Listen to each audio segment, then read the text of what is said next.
La Sierra de Guara et ses trésors, le plus grand parc naturel d'Aragon en Espagne, en partenariat avec Sud Radio, présente.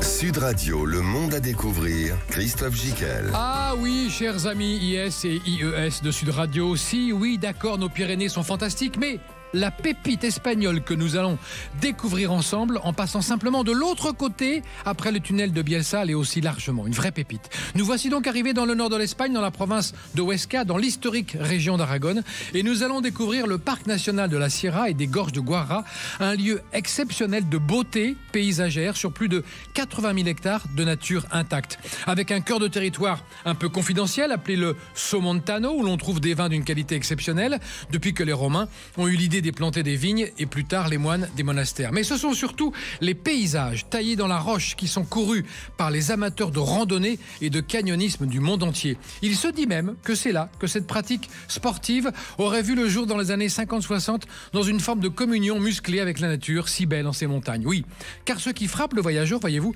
c'est une beauté éclatante, des lieux omniprésentes, un charme exceptionnel, un magnétisme particulier, sans doute à cause de la résonance karstique des roches rouges, des eaux partout turquoises, des rivières, des piscines naturelles et de ces petits villages médiévaux perchés et si peu peuplés que partout règne le silence. Seul l'aigle royal et d'innombrables rapaces dans le ciel viennent troubler la quiétude de ces montagnes en poussant leurs cris de chasse dans un ciel toujours bleu.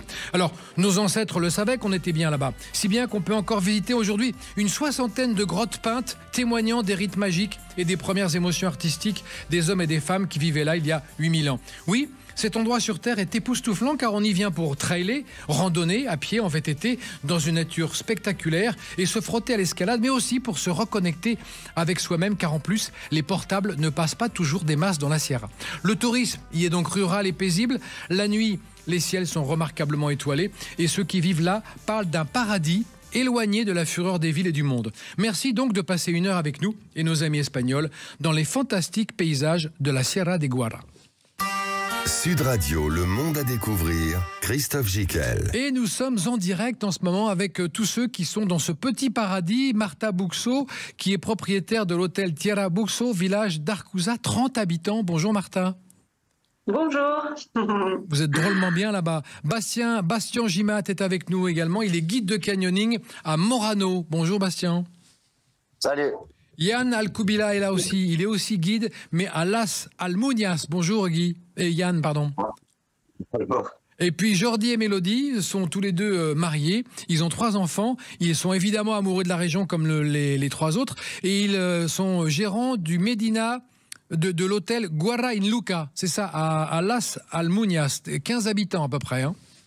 C'est ça. Bonjour. Alors, on dit, en préparant cette émission, vous m'avez tous convaincus, d'abord que c'était une très belle région, mais qu'on en était tous amoureux. On ne peut pas être indifférent quand on est dans la Sierra de Guara.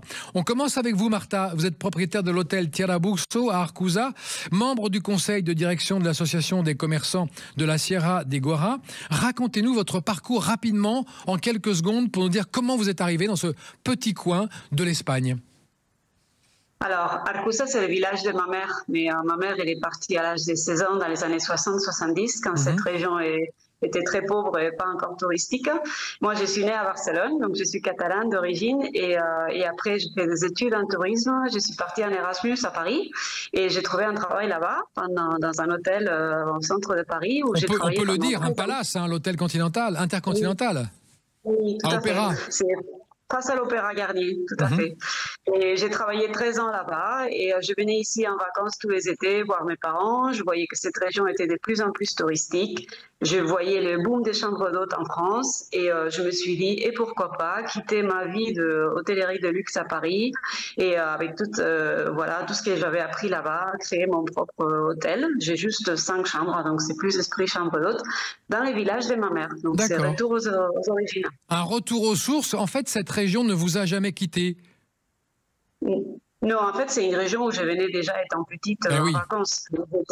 Donc, mais bon, à ce moment-là, j'avais pas trop une idée de créer quelque chose. C'est après, avec toute l'expérience que j'ai eue à Paris, que cette région était de plus en plus touristique et voilà, j'avais envie de pouvoir accueillir des autres ici et leur montrer la beauté de ces paradis. Absolument. Bastien Gimat, vous êtes guide de canyoning à Morano. Vous, c'est pareil, c'est un parcours semblable. Vous êtes un amoureux du coin? Oui, bien sûr. J'ai découvert le coin quand j'étais petit, à l'âge de 6 ans, 7 ans, avec mon père qui est guide de canyon, comme Yann aussi. Et du coup, l'eau verte transparente, cristalline, les roches arrondies orange, et le ciel bleu, et l'eau chaude aussi. Et le fait de faire découvrir ces canyons et ces beaux villages et l'ambiance qu'il y a dans la Sierra, ouais, je suis tombé amoureux du coin et j'ai décidé d'y passer une partie de l'année. Ouais. Yann Alcoubila, vous êtes guide canyoning aussi à Las Almuñas. Est-ce qu'on peut dire que c'est un spot mondial pour le canyoning et qui serait né ici, la pratique du canyoning serait née dans ces magnifiques sierras des Pyrénées aragonaises? Oui, on peut dire ça. Après, comme je l'expliquais en préparant l'émission, les canyons ont toujours été habités depuis les hommes préhistoriques. Ensuite, avec les locaux qui cultivaient près des canyons pour avoir des ressources un peu différentes de ce qu'on peut trouver dans cette terre relativement pauvre pour l'agriculture. Et ensuite, voilà, dans les années 50-60, ils ont commencé à ouvrir les premiers canyons. Dans les années 70, ça a commencé à se connaître. Et fin 70, début 80, c'est là que les Français s'y sont vraiment mis. Et il y a eu les premiers guides, dont mon père, dont le père de Bastien et le père de Mélodie, qui est aussi présente, qui font partie des premiers qui ont commencé à mener du monde dans les canyons de la Sierra de Guara. Et ça a été possible à une époque où il n'y avait pas encore de matériel, grâce à une eau chaude qu'il a encore, comme a signalé Bastien. D'accord. Juste pour préciser à nos auditeurs, ça représente combien de canyons et combien de grottes rupestres? Alors, les grottes rupestres, vous avez dit le chiffre avant, 60. 60. Franchement, un petit peu plus, mais elles ne sont pas toutes ni connues ni accessibles. Les canyons, que je sache, on en est à 124. Ah oui. Des ouverts et documentés.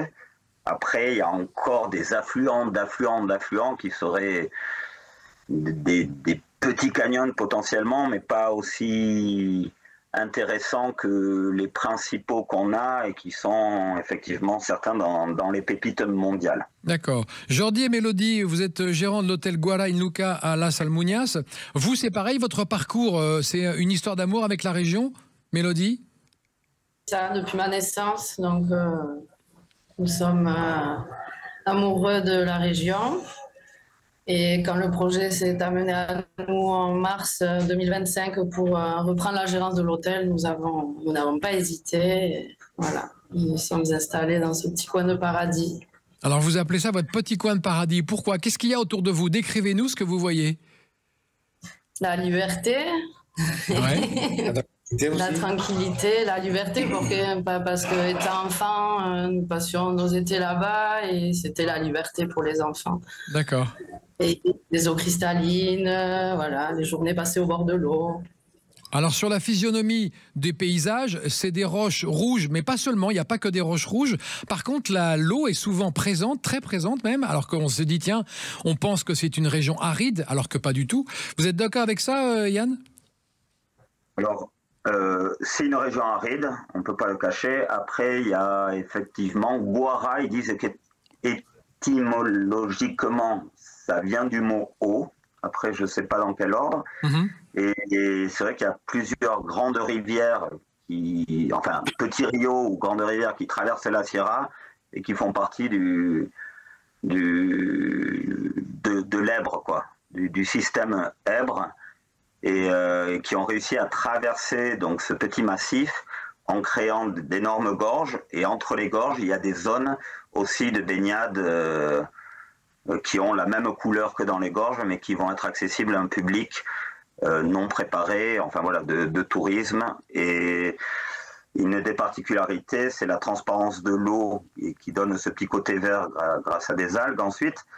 Et cette transparence, il y a des endroits où on nage, on a 5 mètres de profondeur sous nous, et on voit pourtant parfaitement le fond. Et donc voilà, il n'y a pas besoin d'aller forcément très très loin, on a ça juste à côté de la France. C'est vrai. Et Marta Buxo, votre hôtel, il est le Tirabuxo Arcusa. Il est à combien de la frontière et comment on arrive jusqu'à vous? Par quel tunnel?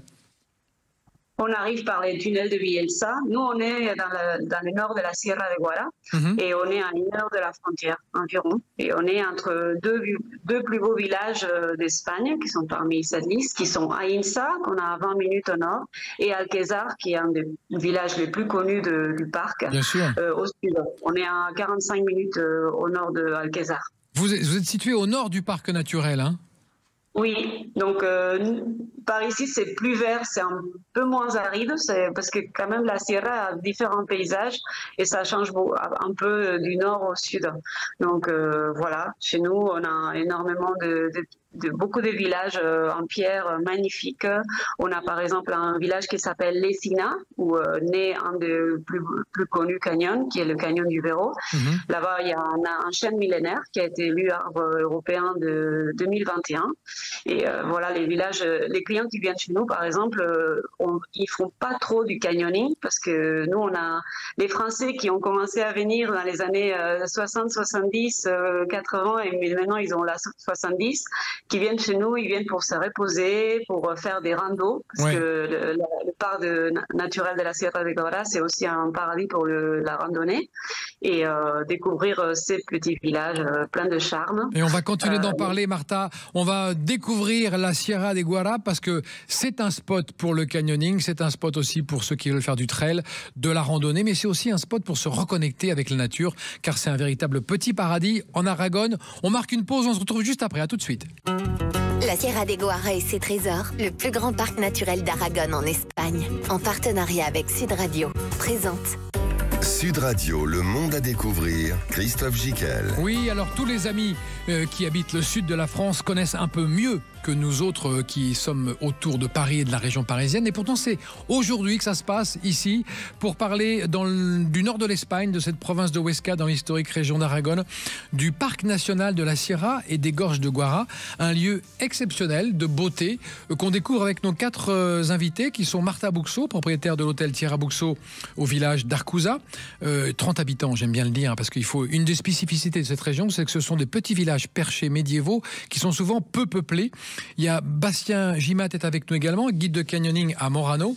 Yann Alcubila est guide canyoning à Las Almuñas. Et Jordi et Mélodie sont gérants de l'hôtel Guara in Luca à Las Almuñas, qui a 15 habitants. Et tout à l'heure, en rigolant, on s'est dit qu'il y en a peut-être un 16e qui est arrivé entre-temps. Mais on n'est pas sûr. Faut faire un recensement. Est-ce qu'on peut dire, Bastien, que la carte d'identité de cette région, ce sont des montagnes entre 800 mètres et 2000 le plus haut, peuplés de petits villages un peu perchés. Certains sont abandonnés d'ailleurs, et certains d'autres vivent comme ça avec peu de population à l'année. Oui, les villages ici, en fait, ils se repeuplent l'été avec les gens. En fait, c'est des maisons de famille qu'il y a ici.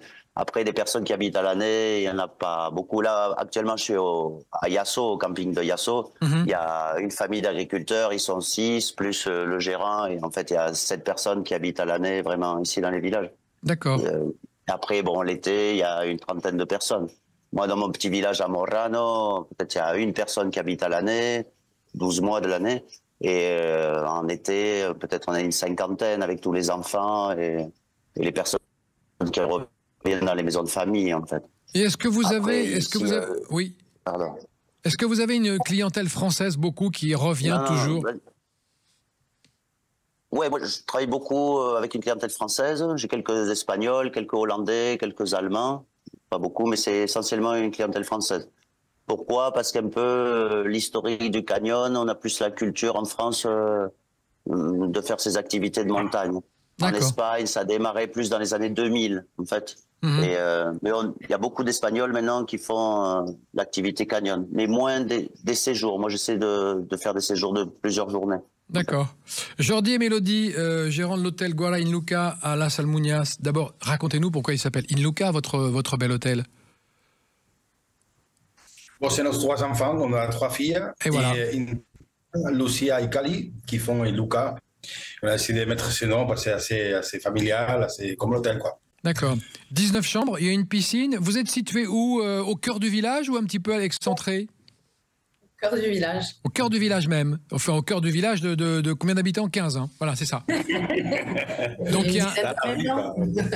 Est-ce que vous êtes d'accord pour dire aussi que quand on vient dans votre hôtel comme chez Martha, on vient chercher une déconnexion avec soi-même et une reconnexion à la nature, parce que finalement le Wi-Fi passe pas forcément, les portables non plus. C'est un peu ça chez vous aussi, ou ça se passe bien niveau Wi-Fi?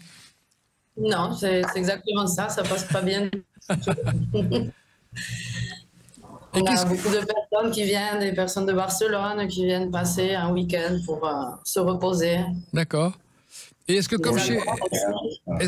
comme chez Martha, on peut considérer que c'est une base de départ, l'hôtel, qu'on peut rayonner autour, faire des randonnées, et lesquelles? Alors les crêtes du Balsès, entre autres. La Mascoun aussi, qui n'est pas loin. On peut faire beaucoup de randonnées au départ de l'hôtel, oui. Et c'est des randonnées faciles ou un peu difficiles? Il y a de tout, mais bon, c'est des randonnées avec pas mal de dénivelé et puis beaucoup d'heures. D'accord. Et les crêtes du Valsès, par exemple, c'est loin? De l'hôtel, c'est au départ de l'hôtel, mais c'est une randonnée qui dure 6-7 heures. Oui. Ah oui, d'accord. Yann, tu voulais prendre la parole? Ouais, non, il y a aussi moyen de faire voler autour de Salmounias d'une demi-heure pour aller rejoindre la rivière. Oui. Du Balsès, ça dépend si on fait la boucle totale, si on fait des extensions ou pas, mais il y a toujours moyen de raccourcir ou rallonger. Il y a des centaines de kilomètres de connexions entre villages, d'anciens passages de contrebande, et donc tout ça, en plus les chemins ils sont bien entretenus, plutôt bien signalisés. Alors il y a les cairns à la base, mais de plus en plus il y a aussi un tourisme pour recevoir tous les niveaux. Donc c'est vrai qu'en termes de rando, il y a moyen d'avoir des randos sur plusieurs jours où il faut être vraiment équipé, comme des randos de une demi-heure à 1h30. Il y a les connus autour d'Alquessar, les Passarellas, il y en a de Rodeliar qui vont au Petit Mascoun, c'est juste à côté. Et ensuite, il y en a des plus grandes qui vont vers des villages abandonnés. Et effectivement, là, on passe à 4 à 8 heures, quoi. D'accord. Martha, pareil, autour de chez vous? Autour de chez vous, il y a une grande offre aussi pour celles et ceux qui veulent simplement marcher? Oui, il y a pour tout le niveau. Et ce qui est très bien, comme disait Yann, le parc, les signalétiques sont très très bonnes. Il y a énormément de chemins, des anciens chemins qui unisaient les villages, qui ont été nettoyés. Et voilà, il y a pour tous les niveaux. Une demi-heure, 1 heure, 2 heures, 3 heures, plus de délai, moins. Et non, c'est très large, un arc très large. Et alors vous êtes situé où dans le village aussi? C'est une ancienne ferme dont vous avez repris les pierres et que vous avez restauré, hein, c'est ça?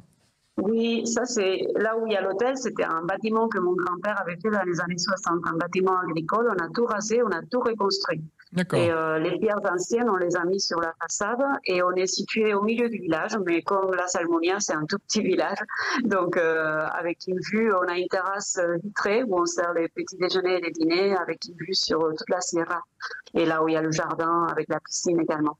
D'accord. Vous avez donc une très belle vue sur toute la Sierra.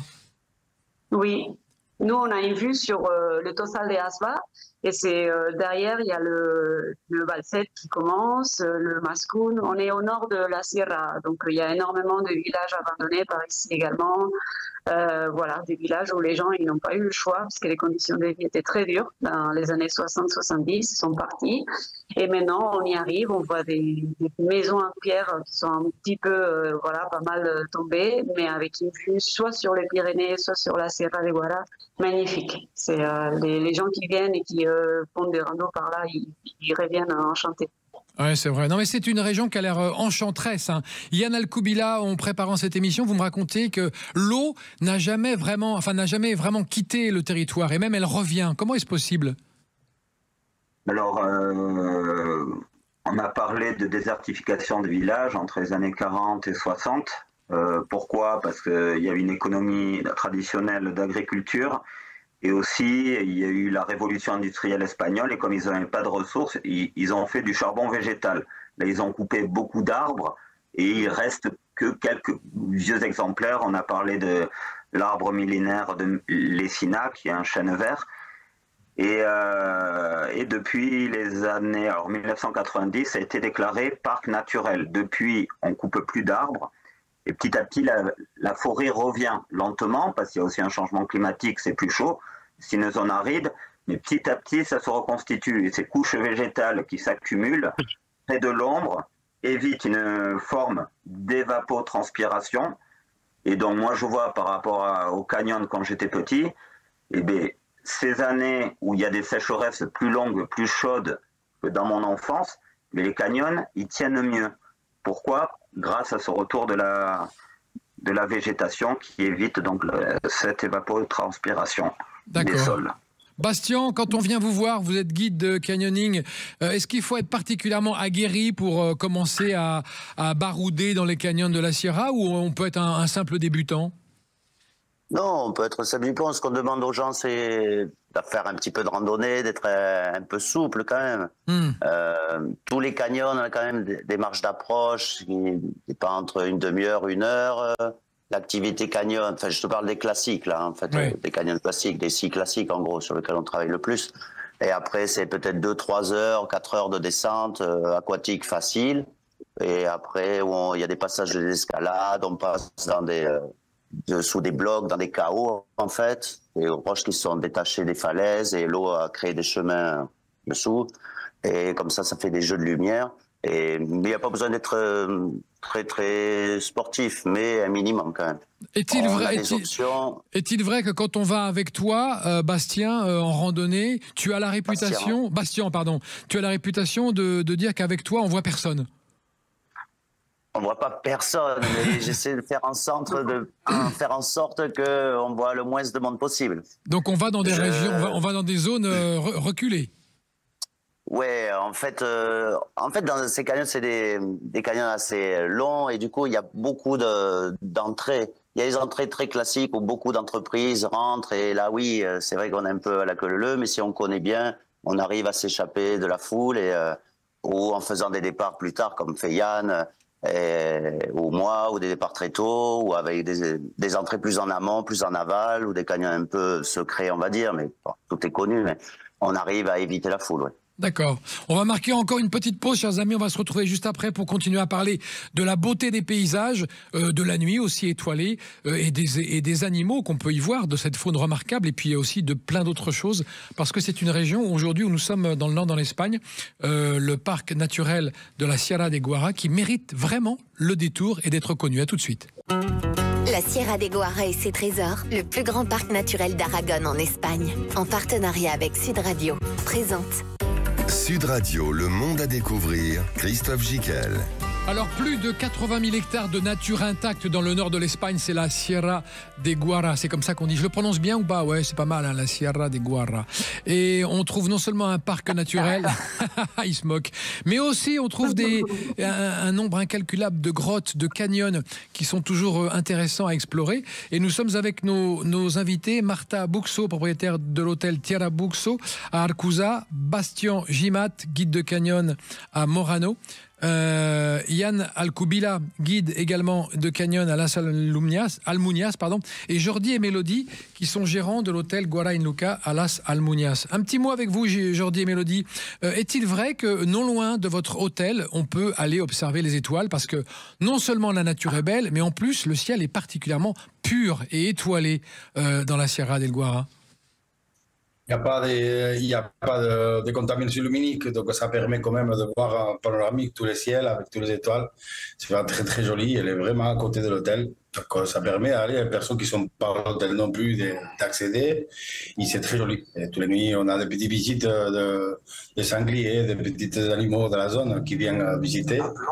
Donc c'est magnifique. On voit, c'est très joli. Je vous conseille de passer voir les étoiles là-bas, oui. Ah oui, ça c'est chouette. Et on peut s'allonger, il y a des sortes de lits en pierre, c'est ça, où on est perdu dans les étoiles, ça c'est génial. Oui. On pense s'installer peut-être une petite table et tout, parce que c'est vraiment joli pour faire un petit apéro en haut. C'est vraiment très joli. Avec un petit couvercle,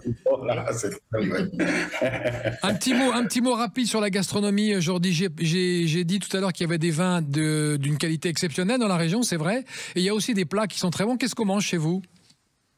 Nous avons pas mal des assiettes très typiques d'Aragon, comme c'est le ternasco, par exemple, que c'est de l'agneau.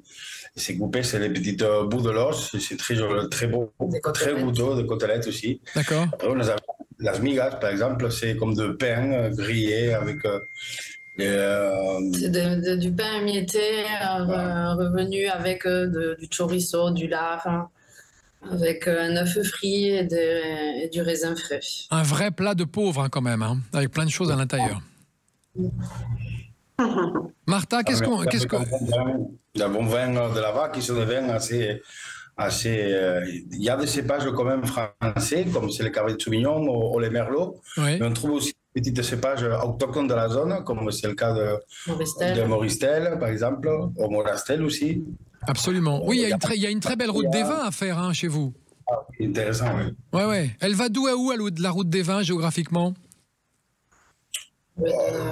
Un peu partout, hein. Il y a des vignes un peu partout à Somontano. C'est quand même une domination très forte en Espagne. Oui. Il y a beaucoup de vins dans tout Aragon, aussi Campo de Borja, Cariñena, mais à la part de Somontano, il y a beaucoup de, même très importantes maisons, quoi. Comme c'est Enate, Somos, Laus, Viñas del Vero aussi, Pyrénées. Je crois qu'il y a au moins 32 types de propriétés de vin. D'accord. Ouais. Alors, on a beaucoup de motards qui nous écoutent à Sud Radio. Est-ce qu'on peut leur recommander cette région pour la faire à moto? Oui, nous avons beaucoup de motards qui viennent. Beaucoup de motards qui viennent, hein? Oui. Beaucoup de motards, beaucoup de petites routes avec plein de petits virages, et c'est ce qu'ils adorent. Et comme il n'y a pas grand monde, c'est vrai qu'on profite. Souvent, on a les routes que pour soi. Donc, il y a des saisons plus vides que d'autres. En gros... il n'y a personne de septembre à juin. D'accord. Donc, en ce moment, c'est très calme. Ouais, en ce moment, c'est top là, pour venir en moto. Hein. C'est top. Oui. Un petit mot. Aussi, hein. Oui. C'est aussi le paradis du vélo. Le paradis du vélo, oui. Ouais, mais ça monte et ça descend quand même, hein. Oui, mais bon, quand même, hein, c'est des routes avec très peu de circulation, comme il disait, et pour les gens qui font du vélo, non seulement du vélo de route, mais aussi des vélos PTT. Oui. Donc, il y a énormément de chemins à parcourir pour découvrir la région à vélo. Alors, c'est un paradis. Vélo électrique, oui. On arrive aussi à un nouveau public, justement avant le relief freiné. Et donc maintenant, il y a une troisième catégorie de vélos qui vient investir à la Sierra de Guara. Mais voilà, ça reste... Il n'y a pas grand monde et il y a vraiment beaucoup de routes et beaucoup de chemins disponibles. D'accord. Martha, on peut dîner chez vous aussi? Qu'est-ce qu'on dîne le soir? Un peu pareil, le ternasco, c'est le roi, hein, c'est l'agneau ici. Et nous, on fait des cannelloni de ternasco avec gratiné avec du fromage, parce qu'il y a de très bons fromages dans la région, de très bonnes huiles d'olive également. Donc, il y a énormément de produits locaux qui sont très très bons et appréciés par nos clients. Oui, huile d'olive, fromage, vin, il y a de l'amande aussi? Oui, aussi. Amande, truffes, miel. Oui, énormément de produits. Donc c'est ça la définition du paradis, hein. On s'en approche. On peut tout faire. Des vacances avec plein de choses. Gastronomie, Martha, autour de vous, qu'est-ce que vous nous conseillez de visiter un village dans votre top 2 ou 3 à vous, ou un endroit particulier? Moi, je dirais Lessina, donc c'est un village que j'ai mentionné tout à l'heure. C'est un très très beau village avec le chêne millénaire. De Lessina, on peut faire pas mal de rando et notamment aller voir les peintures rupestres. Voilà, donc avec une vue magnifique sur le canyon de Rio Velo. On peut descendre dans le canyon et faire ce que j'appelle le randonnée aquatique. Donc elles sont parfaites pour l'été, pour se rafraîchir un petit peu, voir les peintures. On peut voir des vautours fauves nous survoler ou voler à notre niveau. Voilà, c'est une rando par exemple très très complète parce qu'il y a des paysages, peintures, voilà. Ça, c'est un des spots qu'on a le plus proche de chez nous. Absolument. Et avec la vue, ce qui est très bien aussi à Sierra de Guara, c'est qu'on a un paysage particulier, mais de fond, souvent du nord de la Sierra de Guara, on voit tous les Pyrénées. Donc, ça, c'est chouette aussi. Les Pyrénées françaises, bien sûr. Yann. On voit plus le côté espagnol, le côté sud. Je sais. Ouais, je vous charrie un peu. Yann Alcoubila, un petit mot sur cette faune et cette nature intacte. Qu'est-ce qu'on voit? Bon, alors des renards, des sangliers, des rapaces, beaucoup de rapaces. Il y a une herboristerie aussi qui est intéressante.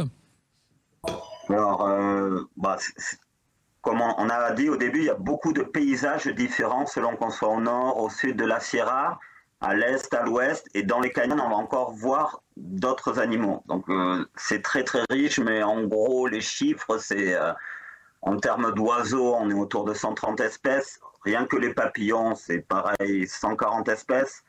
Après, il y a les amateurs de reptiles, donc on peut voir certains animaux endémiques des Pré-Pyrénées ici, notamment des tritons.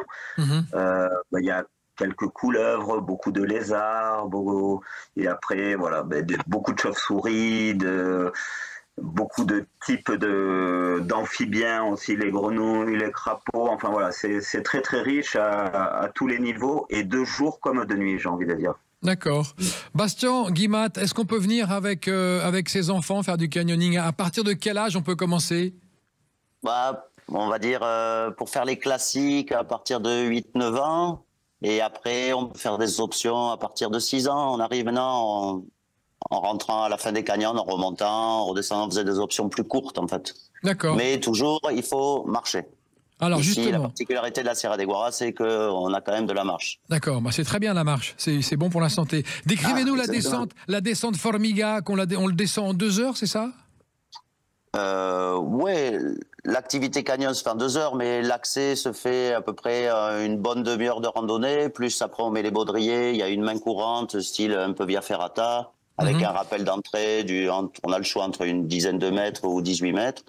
Et une fois là, on enlève les baudriers, on met les combinaisons, on descend le canyon avec des rosseaux, avec un rappel de 8 mètres, un très beau saut dans une gorge de 7 mètres par exemple, et des petits crans à passer. Et effectivement, la descente dure dans les 2h30, on va dire. D'accord. Et après, il nous reste 20 minutes pour retourner à la voiture. Et vous, votre top 2 ou 3 des beaux panoramas, des endroits qu'il ne faut pas manquer, un village, un point de vue, ce serait quoi? Bon, je sais pas, moi j'habite à Morrano, il y a la Peña Falconera qui est à côté où on a une très belle vue jusqu'au Balsès derrière. Le Rio Alcanadre, comme je disais, l'Alcanadre, ça veut dire la rivière des ponts. En fait, c'est une très grande rivière qui est divisée en plein de Rio. Pour moi, c'est fantastique. Le Rio Vero est exceptionnel aussi. Le Balsès, en fait, tous les classiques sont magnifiques, différents. Mais toujours dans une architecture très nature et on est tout le temps waouh. Enfin, c'est entre l'eau verte, je dis transparente. Je pense que tous on est tombé amoureux de la Sierra quand même grâce à cette eau qui est pas froide justement et avec ces roches incroyables, avec cette forme et tous les animaux qu'il y a. Il paraît, Jordi et Mélodie, que non loin de chez vous, il y a des roches en forme de dauphin, c'est vrai? Oui, dans le Mascroun, ouais. Il y a plus ou moins on a la chance qu'il y a plus de 1000 bois d'escalade. Donc quand on descend, on voit tous les murs comme plein de monde qui escalade en même temps. C'est très joli en plus de voir quand on descend à la rivière. Donc c'est notre coin plus proche et qu'on adore faire, descendre là-bas avec les enfants pour voir les dauphins et tout le monde comme escalade là-bas. Et se baigner en même temps. C'est baigné, oui. Donc il y a des dauphins dans la Sierra de Guara, c'est pas une légende. On va marquer une pause, chers amis, et on se retrouve juste après pour continuer à parler de ce bel endroit du nord de l'Espagne qu'on découvre ensemble, tous ensemble, encore pendant un petit quart d'heure. À tout de suite. La Sierra de Guara et ses trésors, le plus grand parc naturel d'Aragon en Espagne, en partenariat avec Sud Radio, présente. Sud Radio, le monde à découvrir, Christophe Giquel. Dans le nord de l'Espagne, il existe un parc naturel national, celui de la Sierra et des Gorges de Guara, un magnifique endroit qu'on découvre ensemble, tous ensemble avec nos amis qui sont là-bas, alors que nous, on est dans des studios parisiens et qui commencent à faire un peu frais. Il fait encore bon là-bas dans la Sierra, non? On est tous en t-shirt. Hein. Ah oui, je vois, oui. Ouais. 25 degrés. Marta Buxo est avec nous, elle est propriétaire de l'hôtel Tierra Buxo à Arcusa. Bastien Gimat est guide de canyoning à Morano. Yann Alcubila aussi est guide à Las Almuñas. Jordi et Mélodie, eux, ils sont propriétaires, ils sont gérants de l'hôtel Guara in Luca à Las Almuñas. Un petit mot avec vous, Yann Alcubila, sur justement ce canyoning qu'on découvre avec vous. Est-ce qu'on peut dire que c'est un sport qui combine plusieurs éléments? Effectivement, le canyoning fait partie des rares sports avec plusieurs facteurs à prendre en compte, dont l'eau, la roche qui nous entoure, le sol, entre guillemets, et aussi, je dirais, l'air avec la verticalité et la pesanteur dans les sauts et dans les rappels qui font partie des principales techniques de progression dans les canyons. Alors c'est une terre de canyon, c'est une terre aussi de cavités et de grottes dans lesquelles on peut admirer des fresques rupestres. Il y a, on dit combien, Yann, 6-8 000 ans, hein? Ouais, mais on peut monter à 10 000 et ensuite il y a aussi des restes mégalithiques type dolmen qui sont appréciables à différents villages du centre et du nord de la Sierra de Guara. Alors j'ai l'impression, Martin, en vous écoutant tous, que cette région, elle a un magnétisme un peu particulier. Vous êtes d'accord pour dire ça? Complètement. Celui qui vient à la Sierra de Guara, il souhaite revenir encore et encore. Bah, la preuve, vous êtes arrivé étant petit, vous êtes toujours là. Hein. Oui, tout à fait. Et je regrette pas du tout d'avoir quitté Paris pour venir vivre ici. Et est-ce que vos clients à tous, alors peut-être moins pour les guides de canyoning qui, eux, viennent chercher un peu d'activité, mais pour vos deux hôtels, est-ce qu'on peut dire que vos clients viennent aussi chercher une forme de calme et de repos?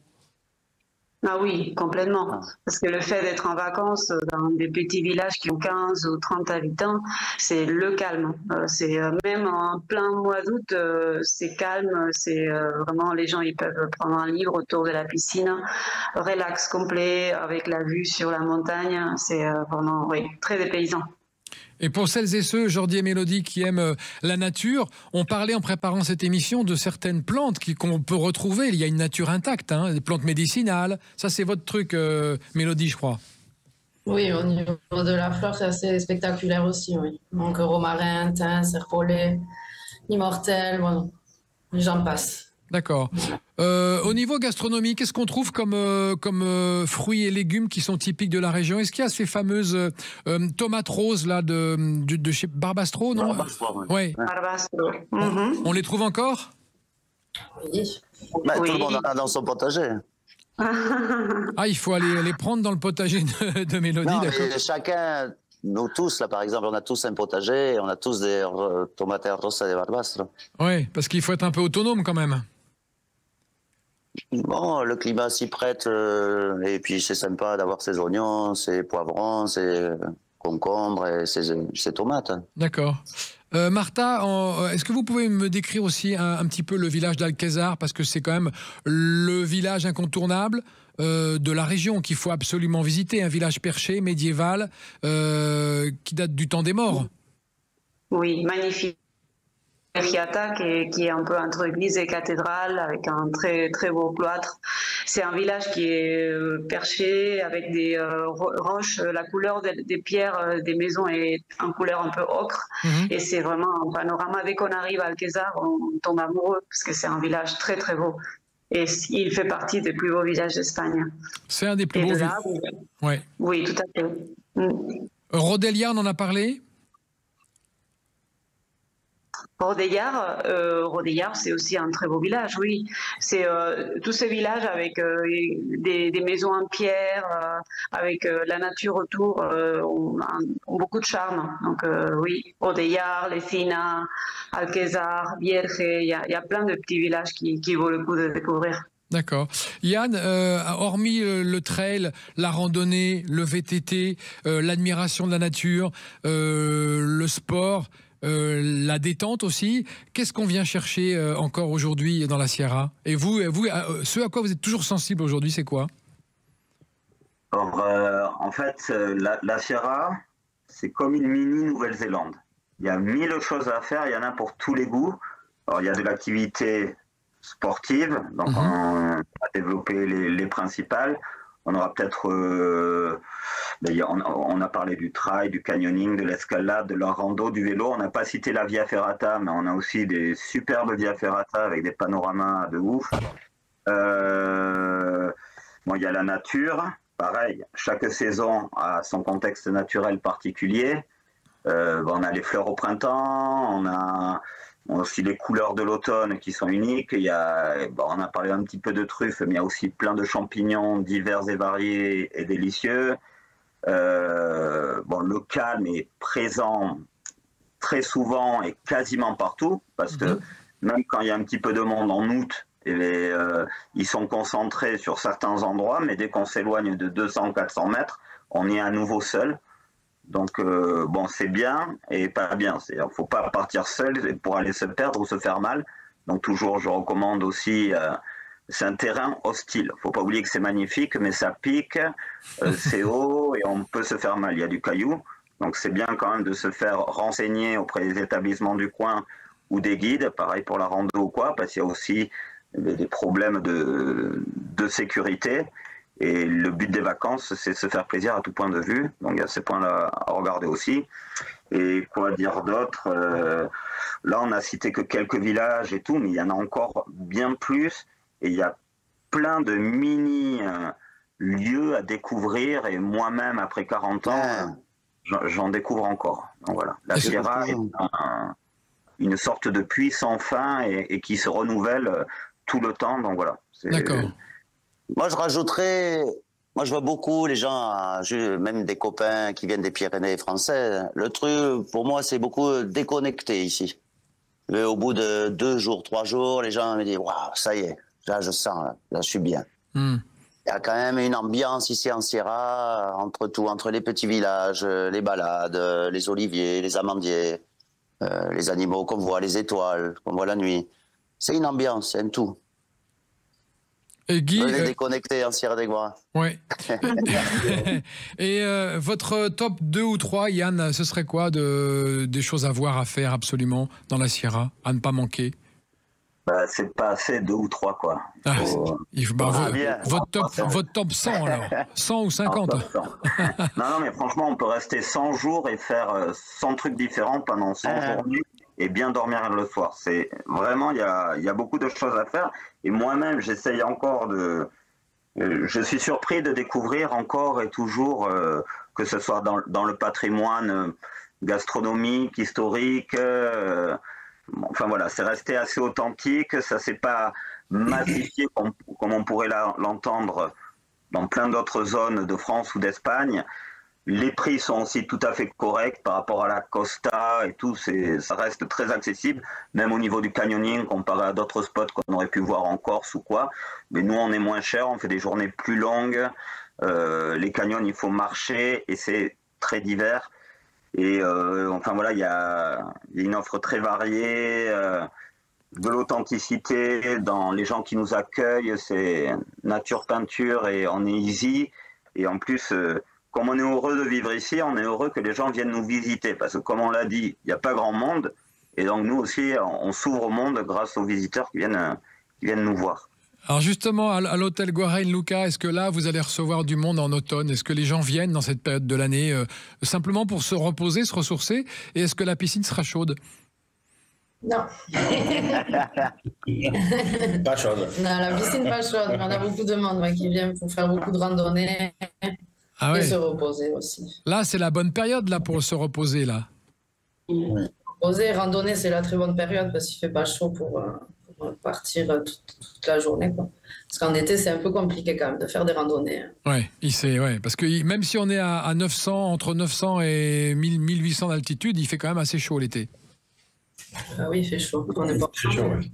Ouais, juin, juillet, ça monte à 40. Ah oui, c'est ça. C'est pour ça qu'on est pas mal dans l'eau des canyons. Ouais, c'est vrai. En fait, dans les canyons, c'est l'endroit où il faut être, en fait. Exactement. D'accord. Mais le reste de l'année, c'est un paradis pour la rando. Même en hiver, tout au long de l'année, sauf juin, juillet, août. D'accord. Et on parlait tout à l'heure de la gastronomie locale, mais il y a quand même des producteurs locaux, des éleveurs de chèvres, ou oui, il y a quand même un peu qui font du fromage, ou pas du tout? On a un fromager, oui. D'accord. Bon, donc c'est... Voilà. C'est une région gastronomique, c'est une région de vin, une région de nature, de déconnexion, et c'est une belle région déjà à l'œil. Géographiquement, il y a de très beaux paysages, hein, c'est ça qui marque surtout. C'est pas toujours des roches ocres d'ailleurs, hein, il y a des changements de paysages, il y a des forêts, il y a du buis, il y a du pin. C'est une région très très riche qui vaut vraiment le détour, on est d'accord? Tout à fait. Bon. On va pas dire le contraire. Bah non, c'est sûr, c'est pour ça qu'on a fait cette belle émission. Je voulais juste rajouter une preuve que ça vaut le détour et le retour. Moi, je vois dans ma clientèle, on a quasiment 40% de gens qui reviennent. Même si on est isolé et tout, les gens, ils ont découvert quelque chose de tellement unique qu'ils ne retrouvent pas dans d'autres spots de vacances qu'en fait, ça appelle au retour. Et moi, mon conseil, c'est souvent les gens ils critiquent la quinzaine d'août où il y a tout le monde. Et effectivement, c'est une période où il y a un peu de monde, alors que la Sierra, elle a quand même des chouettes trucs à faire toute l'année. Donc c'est bien aussi d'ouvrir les saisonnabilités aux vacances de Toussaint ou de Pâques pour les Français. Et voilà, et pas hésiter à demander conseil aux locaux qui seront ravis de vous informer. Eh ben, merci beaucoup Martha, Bastien, Yann, Jordi et Mélodie pour cette belle émission sur ce parc naturel de la Sierra de Guara et sur cette belle nature que vous nous avez fait découvrir, ce mode de vie qui vous va tellement bien parce que quand je vous vois, vous avez l'air en pleine forme, vous avez l'air souriant, vous avez l'air épanoui. C'est pas comme nous, ici on est tout pâle et tout moche. Mais on va venir vous voir, dans cette belle Sierra de Guara qui est vraiment une pépite espagnole à découvrir pour tous nos amis français qui la connaissent pas encore en vous retrouvant sur Internet avec vos prénoms et vos noms et vos hôtels et vos activités dans le canyoning. Merci à tous. Muchas gracias. À bientôt. Merci. Hasta luego. Hasta luego. Ciao. Voilà. Le monde à découvrir, c'est terminé. On se retrouve à la semaine prochaine. Salut. Ciao. Sud Radio, le monde à découvrir. Christophe Gicquel. En partenariat avec la Sierra de Guara et ses trésors, le plus grand parc naturel d'Aragon en Espagne.